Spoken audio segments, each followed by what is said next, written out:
नमस्ते। एक बड़ी घटना इस समय देश में हुई है जिसकी इस समय राष्ट्रीय और अंतर्राष्ट्रीय स्तर पर भी आप देख ही रहे हैं कि काफ़ी चर्चा हो रही है। घटना जो है वो 3 अक्टूबर की घटना है और उत्तर प्रदेश के लखीमपुर खीरी ज़िले में एक किसानों का आंदोलन चल रहा था और उसमें जो घटना है वो मोटे तौर पर आपको मालूम है, उसका मैं बहुत डिटेल में नहीं जाना चाह रहा हूँ। एक किसानों का जत्था किसी आंदोलन से कहीं से लौट रहा था और पीछे से एक गाड़ियों का काफिला उनको रौंदता हुआ चला गया और इस क्रम में 3 अक्टूबर को हुई इस घटना में 4 किसान उनकी मृत्यु हुई और इसके बाद जो प्रतिहिंसा या तमाम जो घटनाएं हुई जिसके बारे में अभी और जानकारी मिलनी है, उसमें 4 और लोगों की जान गई और वो जो जान गई उसमें से एक पत्रकार और 3 ऐसा बताया जाता है कि बीजेपी के कार्यकर्ता हैं। तो घटना का विश्लेषण चूंकि काफ़ी हो चुका है और काफ़ी पुरानी घटना हो चुकी है, तो इसके डिटेल में मैं नहीं जाना चाह रहा हूँ। मैं सिर्फ एक प्रश्न जो है उसको डील करना चाहता हूँ और वो प्रश्न राजनीतिक है, राजनीति से जुड़ा हुआ है। और वो प्रश्न ये है कि इतनी बड़ी घटना के बाद जिसकी इतनी राष्ट्रीय अंतर्राष्ट्रीय स्तर पर चर्चा हुई और इतना बड़ा इसको लेकर एक आंदोलन चल रहा है, इतनी ज़्यादा चर्चा जिसकी है, सरकार को आप देखें तो एक तरह से उसकी बदनामी भी है। इसके बावजूद नरेंद्र मोदी अपने मंत्री परिषद के सदस्य अजय मिश्र टेनी उसको हटा क्यों नहीं रहे हैं। तो इस एक प्रश्न को मैं कोशिश करूँगा कि इस लाइव वीडियो में आपके साथ उसको चर्चा करूं और आपका जो प्रश्न इस बीच में आता है उनका भी जवाब देने की कोशिश करूं। BL बैरवा साहब, आपकी हर पोस्ट बहुत कुछ सीख देती है। शशि भूषण जी बहुत देख रहे हैं, राम नयन यादव जी, कमलेश प्रताप गौतम जी, जय भीम, धर्मेंद्र दास जी, MM सोलंकी जी, महेश सुंदरैया जी, काफ़ी लोग ऑलरेडी जुड़ गए हैं, लगभग 250 से ज़्यादा। तो मेरा एक रिक्वेस्ट है कि आप विशाल यादव जी, प्रणाम, आप BHU से हैं, बहुत बहुत शुक्रिया आपका इस वीडियो से जुड़ने के लिए।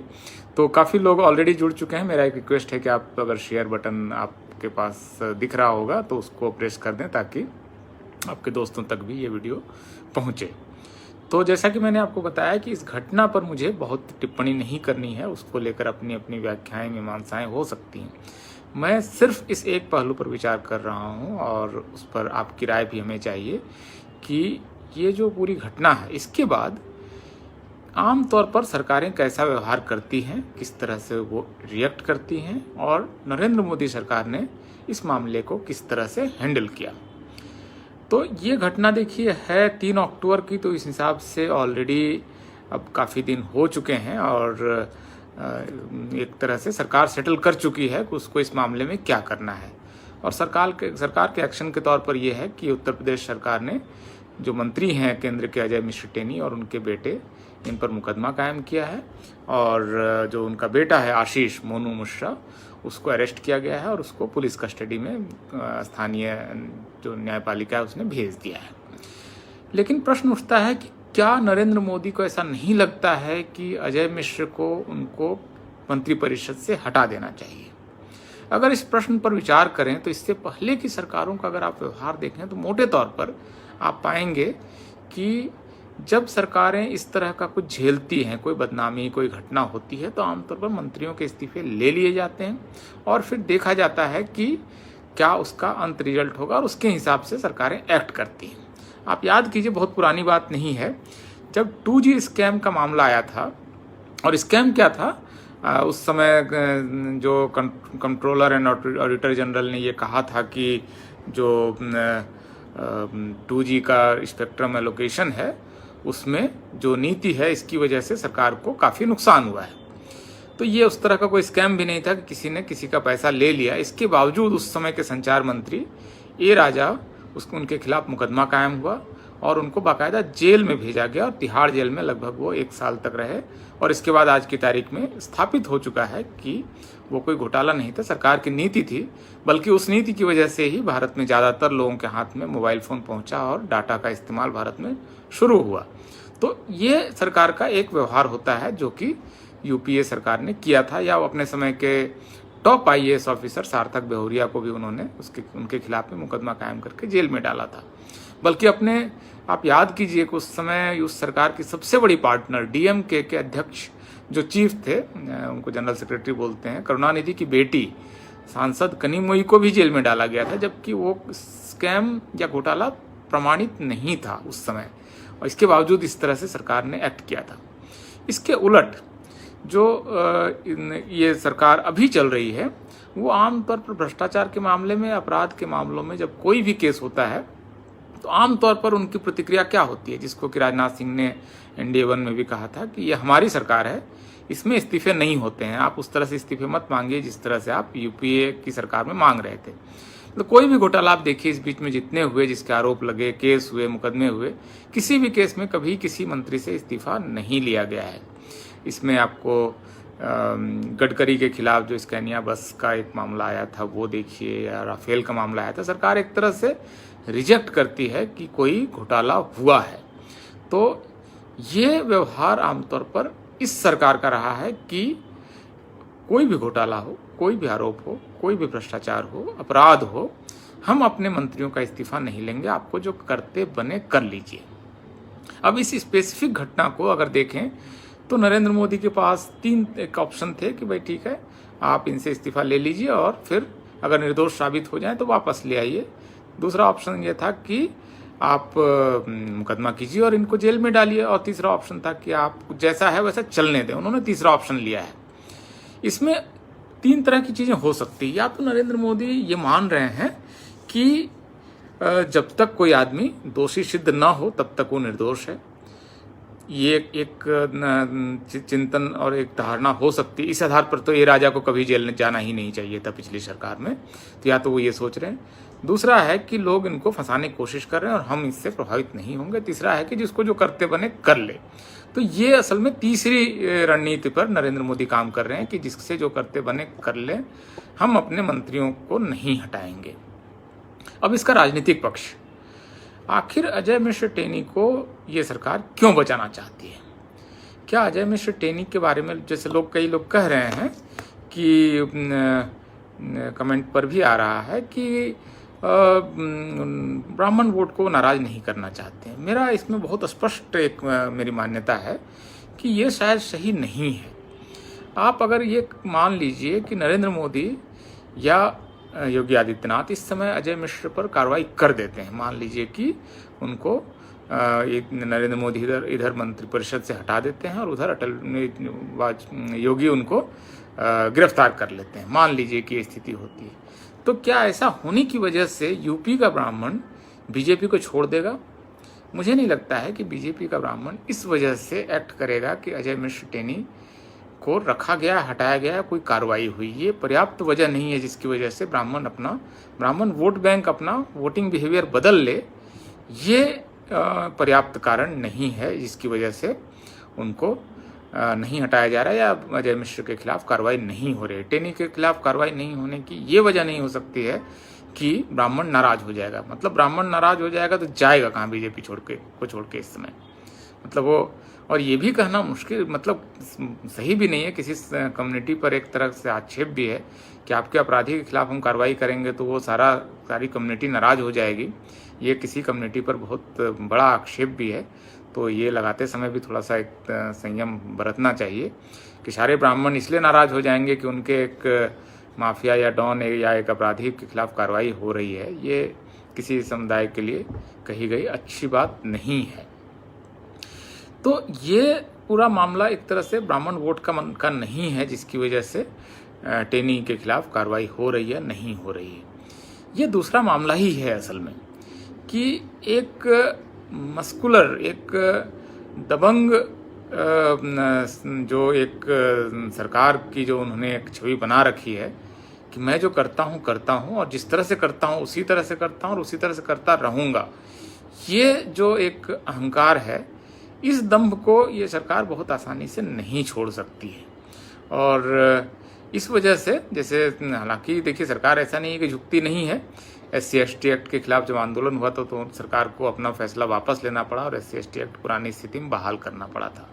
या इसी सरकार ने जब यूनिवर्सिटी का रिजर्वेशन खत्म करने के लिए रोस्टर में के सिस्टम में बदलाव किया था, तो इसी सरकार को फिर अपना जो फैसला है उसको वापस लेना पड़ा था। तो ऐसा नहीं सरकार ये पीछे नहीं हटती है, लेकिन उसकी बहुत बड़ी या पर्याप्त वजह हो तब तो पीछे हटेगी, वरना ये जो सरकार है ये अपना एक मर्दानापन जो है, जो नरेंद्र मोदी ने अपनी एक इमेज बनाई है कि मैं जो चाहता हूँ करता हूँ, वो इसको वो तोड़ना नहीं चाहती है। और यही इस पूरे मामले का में जो सरकार का व्यवहार है उसके मूल में यही है कि सरकार एक बार अगर कमज़ोर पड़ती हुई दिखी या पीछे भागती हुई दिखी तो फिर लोग इसको दौड़ा लेंगे। बहुत ज़्यादा एंटी इनकम्बेंसी इस समय सरकार के खिलाफ है, बहुत सारी वजहों से, क्योंकि सरकार की सरकार कोई चमत्कार नहीं कर पाई। और इस सरकार का आना जो है वो एक चमत्कार के प्रॉमिस की वजह से हुआ था। ये कांग्रेस की सरकार नहीं है कि मनमोहन सिंह से ऐसी कोई बड़ी उम्मीद ही नहीं थी, आए नहीं किए कोई बात नहीं, लेकिन ये सरकार तो बहुत प्रॉमिस से आई है, बहुत ज़्यादा उम्मीदों से आई है। मतलब पूरे भारत का कायाकल्प कर देंगे, भ्रष्टाचार मिटा देंगे, विकास कर देंगे, शिक्षा में चमत्कार हो जाएगा, इस तरह के प्रॉमिस के साथ ये सरकार आई है। विदेश का काला धन वापस ले आएंगे, उम्मीदों की सरकार है। तो उम्मीदों की सरकार जब डिलीवर नहीं करती है तो उसी अनुपात में उसको लेकर एक रिजेंटमेंट, जिसको असंतोष कहते हैं, वो भी ये सरकार अपना क्रिएट कर रही है।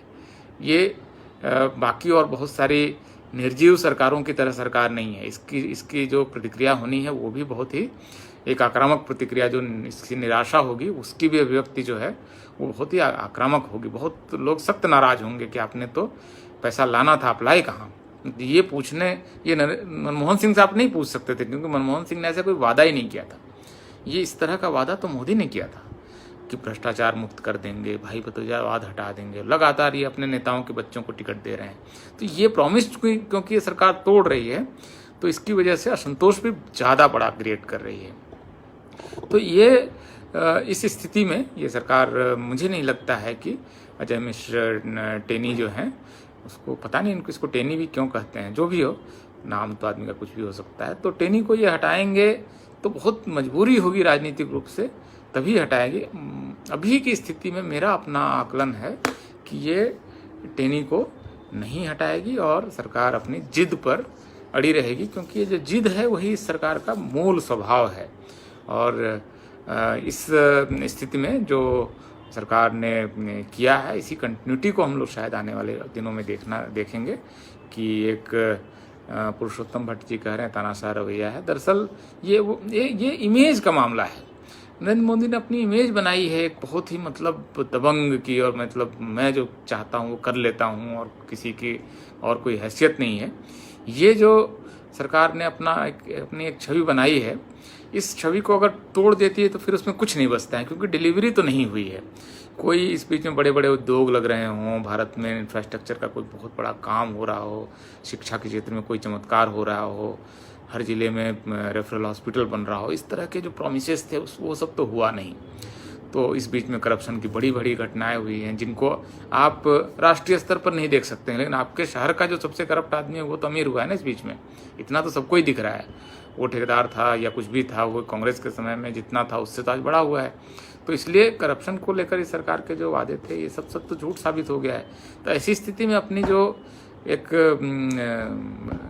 मस्कुलिन इमेज जो है, इस इमेज को ये सरकार प्रिजर्व करेगी। उसमें वो सांप्रदायिक तापमान गर्म करके रखना या लगातार बताना कि हम फैसले लेने में देरी नहीं करते हैं और फैसला ले लेते हैं तो पीछे नहीं हटते हैं, ये जो इमेज है, ये इमेज, वरना अजय मिश्र टेनी को जब ये बना रहे थे मंत्री नरेंद्र मोदी, तो ऐसा तो है नहीं कि अजय मिश्र कौन है ये नहीं पता था इनको। भाई अजय मिश्र हत्या के एक मामले के अभियुक्त रहे हैं, मुकदमा चला है, उसमें उनको फिर बाद में साक्ष्य न मिलने के कारण ये दोष मुक्त करार दिए गए हैं। उसके बाद उस पर अपील हुई है, वहाँ से जमानत पर हैं। तो एक जमानत पर आदमी है, तमाम तरह के मुकदमे हैं, एक इमेज है वहाँ पर, एक लोकल इमेज है, ये सब तो पता होता है ना। कोई मतलब आसमान से टपका हुआ आदमी तो है नहीं। तो इस इमेज के एक आदमी को बनाया और उसकी जगह हटाया किसको? मतलब आप समझिए कि वो उस इलाके में जो गंगवार साहब हैं, बरेली के सांसद, 9 बार के शायद सांसद हैं, बीजेपी ने उनको वहाँ से, उस इलाके से अगर बीजेपी को एक आदमी को बनाए रखना था तो उनको बना सकते थे। उसकी जगह इन्होंने संतोष गंगवार की जगह उस इलाके से, रुहेलखंड से अजय मिश्र को बनाना, इसका मतलब सरकार को मालूम था वो क्या कर रही है। बल्कि ये संभव है कि सरकार ने इस समय ये योजना के तहत ही उनको बनाया, क्योंकि अभी भी तो बनाया है ना, कि बनाया और ये कांड कराया और ये बताया कि हम इस तरह से भी निपट सकते हैं। थोड़ा बड़ा हो गया है ज़रूर, लेकिन ये बेशक उनकी कोशिश हो सकती है कि वो हिंदू सिख तनाव पैदा करें, क्योंकि उससे पहले का उनका बयान भी देखिए, अजय मिश्र का एक बयान आया है कि हम निपट लेंगे टाइप का एक बयान भी उनका आया है। तो ये सरकार की एक योजना का भी हिस्सा हो सकता है, जिसके बारे में अभी कहना मुश्किल है कि ये कोई स्पष्ट रूप से कोई उसके प्रमाण नहीं है। लेकिन योजनाओं, मतलब जो घटनाओं का फ्लो है वो ये भी बता रहा है कि इस व्यक्ति को मंत्री बनाना ही अपने आप में बहुत ही लोकतंत्र के हिसाब से बहुत विद्रूप है, बहुत ही अजीब सी घटना है। मतलब कोई पढ़ा लिखा ब्राह्मण को ही संतुष्ट करना था तो कोई पढ़ा लिखा ब्राह्मण बनाते, कोई प्रोफेसर, रिटायर्ड प्रोफेसर, वकील, कोई बिजनेसमैन ब्राह्मण। आपके पास ऐसे तो नहीं कि ब्राह्मण सांसदों की कमी हो गई थी उत्तर प्रदेश में और इसकी जगह से एक आपको आपराधिक अतीत वाले आदमी को आपको उठाकर मंत्री बनाना पड़ा। ये स्वाभाविक घटनाक्रम नहीं है। आपके पास प्रबुद्ध पढ़े लिखे ब्राह्मण नहीं थे ऐसा तो है नहीं। आप अगर न थे कोई सांसद तो आप किसी को ले आते, उसको बाद में आप राज्यसभा में भेजते। आप कोई भी एक पढ़ा लिखा ब्राह्मण लाते, उसकी जगह पर आपने अजय मिश्र को चुना। मतलब आप समझिए कि सरकार नरेंद्र मोदी की पसंद के ही रही है ना, ये अजय मिश्र को लाना है मुझे। तो ये एक तरह से जो घटना है ये बता रही है कि घटना की मीमांसा बाद में जो अदालत में होगी, लेकिन जो छवि है, जो एक सरकार का इकबाल होता है, वो तो बहुत बड़ी चीज़ होती है ना, कि एक सरकार है बहुत ईमानदारी से काम करती है, जो जिस पर दोष लगा उसको हम सरकार में नहीं रखते हैं और हम अपने ढंग से उसके दोषमुक्त होने का इंतजार करते हैं। तो इस तरह का जो एक व्यवहार हो सकता है वो व्यवहार इस मामले में नहीं देखा गया है। तो मोटे तौर पर अभी के लिए मेरा यही आकलन है कि ये सरकार जो है वो एक अपनी जिद पर है और इस जिद पर सरकार अभी कायम रहेगी जब तक कि राजनीतिक दबाव बहुत बढ़ नहीं जाता है। बहुत बहुत शुक्रिया और आप सबसे रिक्वेस्ट है कि इस वीडियो को आप कृपया शेयर कर लें। धन्यवाद।